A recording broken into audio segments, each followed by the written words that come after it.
السلام علیکم ورحمۃ اللہ۔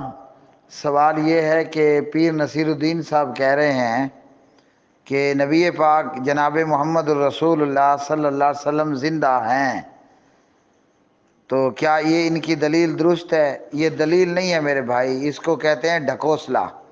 ٹھیک ہے جی، ان پیروں فقیروں اور ان بدعتیوں، ان حیاتیوں، ان بریلویوں، ان ربڑیوں، ان للڑ پارٹیوں کی عقل کی ماری ہوئی ہے مت۔ ٹھیک ہے جی، ان کی کھوپڑیوں میں بھیجا نہیں ہے، بھوسا ہے۔ نہیں، بھوسا بھی بہت زیادہ مہنگا ہے آج کل نا، 1000 روپے من ہے، تو اتنی قیمتی چیز۔ تو بہرحال ان کی کھوپڑیوں میں جو ہے وہ گوبر بھرا ہوا ہے، توبہ، وہ بھی بہت مہنگا ہے، 150 روپے کی بوری ہے۔ چلو کوئی گند ہے۔ تو یہ کہنا کہ نبی پاک علیہ السلام زندہ ہیں اور پیر نصیر الدین کی یہ دلیل نہیں ہے، یہ محض ایک ڈکوسلا ہے۔ غالباً یہ کہنا چاہ رہا ہے کہ لا الہ الا اللہ، اللہ تعالیٰ کے سوا کوئی حقیقی معبود نہیں ہے، محمد رسول اللہ، محمد اللہ کے رسول ہیں صلی اللہ علیہ وسلم۔ تو اب یہ کہتا ہے دیکھو نا کہ ہیں، تو مطلب اللہ کے رسول موجود ہیں۔ اگر اس کو کوئی شخص دلیل بناتا ہے کہ اردو ترجمے کے اندر محمد اللہ کے رسول ہیں، تو پھر موسیٰ اللہ کے رسول ہیں، عیسیٰ اللہ کے رسول ہیں، ابراہیم اللہ کے رسول ہیں صلی اللہ علیہ وسلم، ہیں جی، تو پھر تو سارے ہی زندہ ہو گئے۔ اچھا، رسولوں کے بعد آ جاؤ اماموں کے اوپر، ہیں جی، عبد القادر اللہ کے ولی ہیں، ابو حنیفہ ہمارے پہلے امام ہیں، تو سارے ہی زندہ ہیں جی، سارے ہی زندہ ہیں، پھر تو کوئی بھی نہیں مرا۔ ایک بات۔ دوسری بات، پھر یہ پیغمبر کا کیا اعجاز ہوا محمد رسول اللہ صلی اللہ علیہ وسلم کا کہ وہ زندہ ہیں جی، پھر تو ان کا یہ اعجاز نہیں ہے، پھر تو عبد القادر بھی زندہ ہے، امام جعفر صادق بھی زندہ ہے، حسن و حسین بھی زندہ ہے، ابو حنیفہ بھی زندہ ہے، جی، اور امام بخاری وغیرہم سب کے سب زندہ ہیں۔ ہم کہتے ہیں نا کہ امام بخاری ہمارے امام ہیں، ابو حنیفہ ہمارے امام ہیں، جعفر صادق، حسن و حسین ہمارے امام ہیں، تو سارے ہی زندہ ہیں۔ ایک بات۔ دوسری بات یہ ہے کہ یہ جو ہے نا، یہ نبی کی ذات پر نہیں ہے، یہ پیغمبر کے منصب پر ہے۔ کلمہ کیا ہے؟ محمد رسول اللہ، محمد اللہ کے رسول ہیں صلی اللہ علیہ وسلم۔ تو یہاں ان کے منصب رسالت کی بات ہو رہی ہے، اور اس پر کسی مسلمان کا انکار کوئی نہیں ہے، اور سب کا ایمان ہے کہ جناب محمد الرسول اللہ صلی اللہ علیہ وسلم کی رسالت اور نبوت جس دن فرشتہ غار حرا میں آیا تھا، اقرأ بسم ربک الذی آ کر کہا، اس دن سے ابد الاباد تک محمد اللہ کے رسول ہیں۔ سمجھ آئی کہ پچھلی بھی چلی گئی؟ صلی اللہ علیہ وسلم۔ تو کلمے میں محمد صلی اللہ علیہ وسلم کے منصب رسالت کی بات ہو رہی ہے، باقی رہ گیا محمد الرسول اللہ صلی اللہ علیہ وسلم کی ذات۔ تو پیر نصیر الدین نے آل عمران کی آیت پڑھ کر خود ہی بتا دیا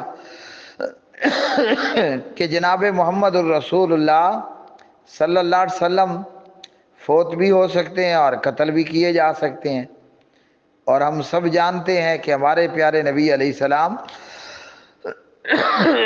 انہوں نے وفات پائی اور وہ فوت ہو گئے۔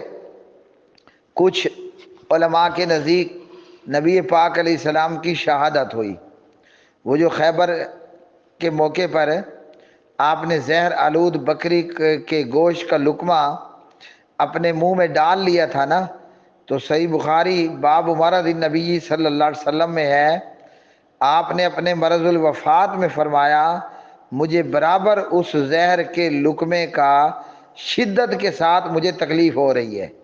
تو بعض علماء نے یہ بھی لکھا ہے کہ آپ شہادت آپ کو ہوئی، اور صحیح بخاری میں ہے نبی پاک علیہ السلام دعا کیا کرتے تھے، یا اللہ میں تیری راہ میں قتل کر دیا جاؤں اور پھر زندہ کر دیا جاؤں، پھر قتل کر دیا جاؤں اور پھر زندہ کر دیا جاؤں، پھر قتل کر دیا جاؤں اور پھر زندہ کر دیا جاؤں۔ اور پھر اپنا یہ جو ہے نا سورۃ الزمر پارہ نمبر آ جاؤ 23 کے اندر، اس میں اللہ تعالیٰ نے فرمایا انک میتون و انہم میتون، پیغمبر موت آپ کو بھی آنی ہے اور ان کو بھی آنی ہے۔ اور جو ترجمہ امام احمد رضا خان کا ہے کنز الایمان، اس ترجمے کی شرح کے اندر ایک بریلوی علامہ صاحب لکھتے ہیں انک میتون و انہم میتون کے تحت کہ جناب پیارے نبی محمد الرسول اللہ صلی اللہ علیہ وسلم کو بھی موت آئی اور لمحہ بھر کے لیے آئی۔ تو پہلے تو یہ خود موت کو مانتے ہیں کہ موت آئی، تو موت موت ہوتی ہے، وہ آئی تو پھر آئی۔ جب موت نے حضرت موسیٰ جناب حضرت موسیٰ رسول اللہ صلی اللہ علیہ وسلم کو نہیں چھوڑا، موت نے کسی اور کو کیا چھوڑنا تھا۔ صحیح مسلم میں ہے ملک الموت حضرت موسیٰ کے پاس آئے نا، جناب موسیٰ نے پوچھا ہاں جی کون اور کیوں تشریف لائے ہو؟ ملک الموت کہنے لگے کہ حضرت میں ملک الموت ہوں اور آپ کی روح نکالنے آیا ہوں۔ حضرت موسیٰ نے اپنا دیا موسوی تھپڑ، وہ بنی اسرائیلی تو ایک تھپڑ کھا کر مر گیا تھا، یہ فرشتہ تھا یہ مرا تو نہیں، لیکن فرشتے کی آنکھ باہر نکل آئی۔ ٹھیک ہے جی، تو موت نے تو حضرت موسیٰ کو بھی نہیں چھوڑا، ایون کہ جو فرشتے عرش کو اٹھائے ہوئے ہیں ان کو بھی موت آئے گی۔ اور ساری دنیا میں موت کا جو ٹھیکہ لے رکھا ہے نا جس انجینئر نے، حضرت ملک الموت علیہ السلام، جنہیں آپ اور میں اسرائیل کے نام سے جانتے ہیں، تو ایک دن آئے گا کہ اللہ تعالیٰ ملک الموت کی بھی روح کو قبض کر لے گا، اور پھر موت سے کوئی نہیں بچے گا، سارے ہی مر جائیں گے، ایک اکیلا اللہ جو تھا وہی ہوگا۔ اور اللہ پوچھے گا لمن الملک اليوم، آج بتاؤ نا کس کی بادشاہت ہے؟ تو کوئی ہو تو جو اللہ کو جواب دے کہ جناب فلانے کی بادشاہت ہے۔ کیا عرش کو اٹھانے والے فرشتے، کیا 4 مقرب فرشتے، کیا آدم، کیا حوا، کیا نوح، کیا ابراہیم، کیا موسیٰ، کیا عیسیٰ، کیا محمد رسول اللہ علیہ الصلوۃ والسلام، سارے ہی موت کا پیالہ پی چکے ہوں گے۔ اللہ خود ہی جواب دے گا، اللہ تو پوچھے گا نا کوئی ہے جو بتائے کہ آج کس کی بادشاہت ہے؟ کوئی ہو تو جواب دے کہ فلانے کی بادشاہت ہے۔ پھر اللہ خود ہی جواب دے گا للہ الواحد القہار، آج ایک اللہ اکیلے قہار و جبار، زبردست و طاقت اور قوت والے کی بادشاہت ہے۔ چلو یہ ساری باتیں اگر آپ کو سمجھ نہیں آتی ہیں تو آخری بات شاعر کی بھی سن لو۔ شاعر کہتا ہے الموت قدح کل نفس شاربوہا، موت ایک ایسا پیالہ ہے جو سب کو پینا ہے، والقبر باب کل نفس داخلوہا، قبر ایک ایسا دروازہ ہے جس میں سے ہر ایک کو گزرنا ہے۔